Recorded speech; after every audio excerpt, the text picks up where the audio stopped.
Video ini hanya untuk mereka yang punya logika. Bagi yang tidak punya logika, skip aja.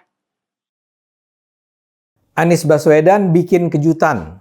Dia mencabut pengajuan banding atas putusan PT UN soal pengerukan Kali Mampang. Anies pada 7 Maret mengajukan banding atas keputusan PT UN tersebut. Tapi hanya berselang 3 hari, dia tiba-tiba saja menyerah. Dia nampaknya tahu bahwa dia tidak bisa lagi melawan setelah ramai kritikan datang dari sejumlah pihak.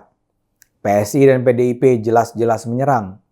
Anies dianggap hanya menyelamatkan citranya sendiri dan tidak peduli dengan warga korban banjir.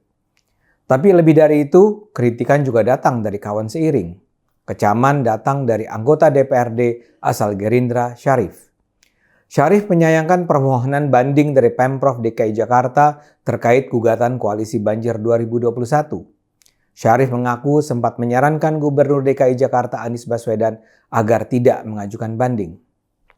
Menurutnya tidak ada kerugian apapun yang ditanggung Anies dan Pemprov DKI Jakarta jika menerima putusan PT UN dan menindaklanjuti perintah majelis hakim. Adanya permohonan banding, kata Syarif, membuat status hukum perkara menjadi belum pasti. Hal ini membuat status hukum gugatan belum inkrah, menjadi tidak pasti.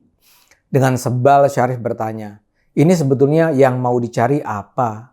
Penuntasan pekerjaan atau mencari yang salah atau yang benar, kata Syarif. Menurutnya, jika memang faktanya pengerukan Kali Mampang belum dilakukan optimal, sudah menjadi kewajiban Pemprov DKI menjalankan keputusan hakim. Syarif mengingatkan bahwa Anies sendiri menyatakan pengerukan sudah dilakukan, tapi belum tuntas diselesaikan. Karena itu, kenapa sekarang Anies harus banding? Yang harus dilakukan Anies adalah menuntaskan pekerjaan. Kan dananya ada, kata Syarif. Buat apa banding? Pemprov sendiri sebelumnya mengajukan banding atas keputusan PT UN yang memerintahkan pengerukan Kali Mampang karena pengadilan dianggap tidak cermat dalam mengambil keputusan. Kepala Biro Hukum Pemprov DKI Yayan Yuhana berpendapat putusan itu perlu ditinjau kembali. Majelis Hakim PT UN dianggap tidak cermat dalam melihat dokumen-dokumen yang telah disampaikan Pemprov DKI atas pelaksanaan pengerukan kali di sejumlah lokasi yang dijadikan objek gugatan hukum. Tapi kemudian tiba-tiba saja Pemprov berubah sikap. Penjelasan pembatalan bandingnya pun agak aneh. Yayan mengatakan ia semula melakukan banding karena mengikuti prosedur standar dalam seluruh proses penanganan perkara di Pemprov DKI Jakarta. Namun, Anies kemudian memintanya untuk mencabut banding setelah mengetahui bahwa sebenarnya pengadilan menolak 5 dari tuntutan penggugat. Jadi hanya 2 tuntutan penggugat yang dikabulkan. 5 tuntutan yang ditolak Majelis Hakim PT UN Jakarta adalah 1. Pelebaran Kali Kerukut di Kelurahan Pela Mampang. 2. Pengerukan sungai yang sejak tahun 2017 tidak rutin dilakukan di Kali Kerukut. 3. Pengerukan Kali Cipinang yang sudah mengalami pendangkalan. 4. Pembuatan tanggul di bantaran Kali Cipinang. Dan 5. Tuntutan ganti rugi para penggugat senilai 1,1 miliar. Sedangkan 2 tuntutan yang dikabulkan Majelis Hakim PT UN Jakarta adalah 1. Mewajibkan Pemprov DKI untuk mengerjakan pengerukan Kali Mampang secara tuntas sampai ke wilayah Pondok Jaya. Dan 2. Mewajibkan Pemprov DKI Jakarta untuk memproses pembangunan turap sungai di Kelurahan Pela Mampang. Jadi yang harus dilakukan Pemprov DKI adalah melakukan pengerukan Kali Mampang secara tuntas dan membangun turap sungai di Mampang. Apa yang terjadi kembali menunjukkan keamatiran kerja Anies dan timnya. Sangat mengherankan kalau Anies mengatakan dia tidak tahu bahwa PT UN hanya mengabulkan 2 gugatan dan menolak 5 lainnya. Sedemikian burukkah pengetahuan Anies? Padahal ini sebuah kasus yang teramat penting bagi reputasinya. Bukankah media massa sudah ramai memberitakannya? Anies juga pasti sudah ditanya-tanya. Segera sesudah PT UN menyatakan Anies harus melakukan pengerukan, pasti sudah ada diskusi-diskusi tentang langkah selanjutnya. Tidak mungkinlah Biro Hukum Pemprov DKI berjalan sendiri begitu saja tanpa mengajak bicara Anies. Masa mereka tidak berunding dulu sehingga baru setelah sempat diajukan gugatan, Anies meminta itu ditarik kembali. Jadi kembali ini menunjukkan kekacauan manajemen kerja Pemprov DKI di bawah Anies. Kerja mereka sangat berantakan.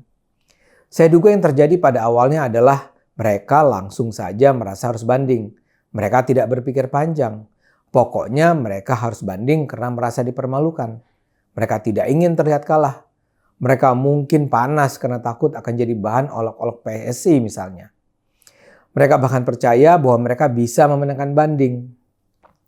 Tapi yang tidak mereka pertimbangkan adalah dengan menyatakan banding ini artinya memperpanjang cerita. Mereka bisa saja menang, bisa saja kalah. Dan keduanya sama-sama tidak menguntungkan. Keputusan PT UN kan sederhana. Anies hanya diminta melakukan pengerukan sampai tuntas plus membangun turap. Itu bukan kerjaan sulit dan mahal. Lakukan saja dengan cepat dan orang tidak akan lagi membicarakannya.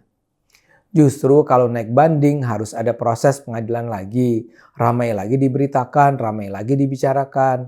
Dan bahkan kalaupun menang, tetap para pengkritik Anies tidak akan membiarkan cerita ini berlalu begitu saja. Padahal pada saat yang sama, Anies sedang butuh pencitraan. Oleh para pendukungnya, dia terus digadang-gadang sebagai capres 2024. Bahkan sudah ada move mendorong agar masa jabatan Gubernur Anies diperpanjang. Sudah ada 6 warga yang mengajukan uji materi Undang-Undang Pilkada agar masa jabatan kepala daerah yang habis di 2022 seperti Anies bisa dapat diperpanjang. Jadi saat ini yang dibutuhkan Anies justru adalah simpati masyarakat. Kalau dia menolak mengeruk Kali Mampang yang memang menjadi penyebab banjir, orang akan mencibir.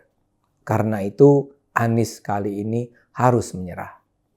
Ya begitulah kalau Jakarta dipimpin anak magang sekaligus menteri yang gagal. Ayo gunakan akal sehat. Karena hanya kalau kita gunakan akal sehat, Indonesia akan selamat.